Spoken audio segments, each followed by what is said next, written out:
at the Broad Stop in Kenosha, Wisconsin. We're with one of the legendary wrestling female wrestlers of all time, sensational Sherry Martel. You're tongue-tied today. You must have went out and had some very strange sex last night. No, not really. Yeah, I'm going to tell you why.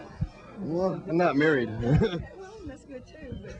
But why are you so tongue-tied? I don't know. I'm just that's how I am. Hey, how did you get into this entertainment?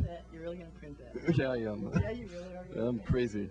What do you mean, how did I get into this business? Yes. Just like anybody else. I went through a school, but then again, for women, it's always so hard in this business because we're always considered, you know, like the midgets and alternate. So what happens is women just kind of get pushed to the back, which is a really bad thing. But today, like McMahon's coming out with with all the women, WCW China, and then WCW's got some girls over there. They got Tori Wilson. Well, she's not a wrestler. What am I saying? The only thing, she's got a lot of silicone. Oh, that's it, the silicone. That's why there's no more lady wrestlers today. They don't want to be managers or wrestlers anymore. They want to get silicone, plastic surgery. Deal with what you've got, girls. You can change the outside, but the inside stays the same. Therefore, when you're trying to compete on a professional level with myself or any other lady wrestler that has been through the ropes, has paid her dues time and time again, whereas everyone else goes to the doctor, gets it tucked and blown out.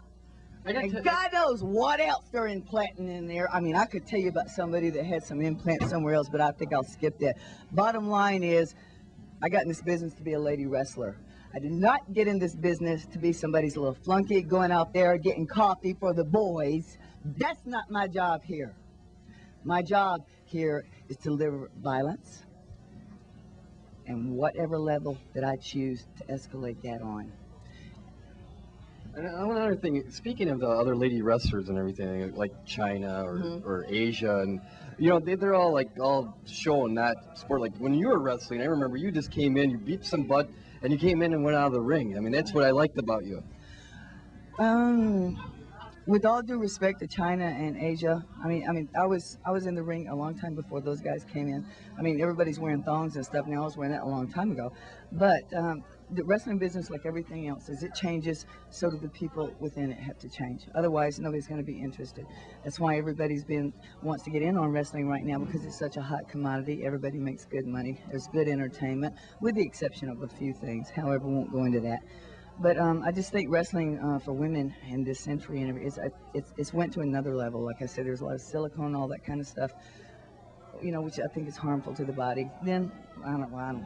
Well, hey, you look great. I mean, for the amount of years you've been wrestling, you look great. You come in, like I said, I've seen you in the Heroes of Wrestling. I've seen everything. You do a great job. I mean, I wish there were more female wrestlers like you. I mean, you're a class act. Thank you. You know, and I wish there were more female wrestlers like you. As do I. It will make my job a lot easier. The girls that are coming into the business today, they're not being trained as well as they used to be, which makes it a lot harder for everyone else because they get in there, they don't know what they're doing, they have a tendency of hurting people.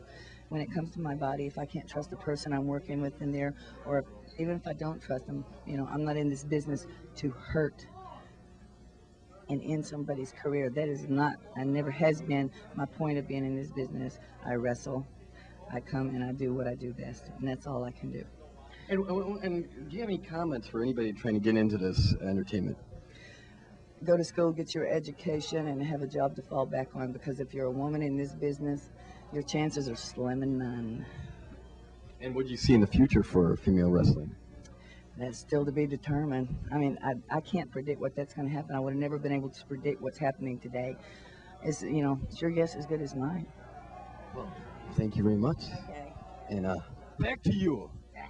Hello, ladies and gentlemen. We're at Broad Stop, and I'm with one of the legendary and one of the greatest women's wrestlers of all time, sensational Sherry Martel. Hello, how are you? Oh, all righty, great. What are we going to expect from you tonight then here at Kenosha, the Broad Stop? Well, over the last 20 years, my career is going up from one point to another, going from, you know, from being a very nice lady to being a not so very nice lady. So I don't really see any reason or anyone to change my disposition for. So therefore, what you can expect from me tonight is lots of violence, lots of sex, and I plan on taking a little bit of Praise X's ass. Excuse me. Well, back to you.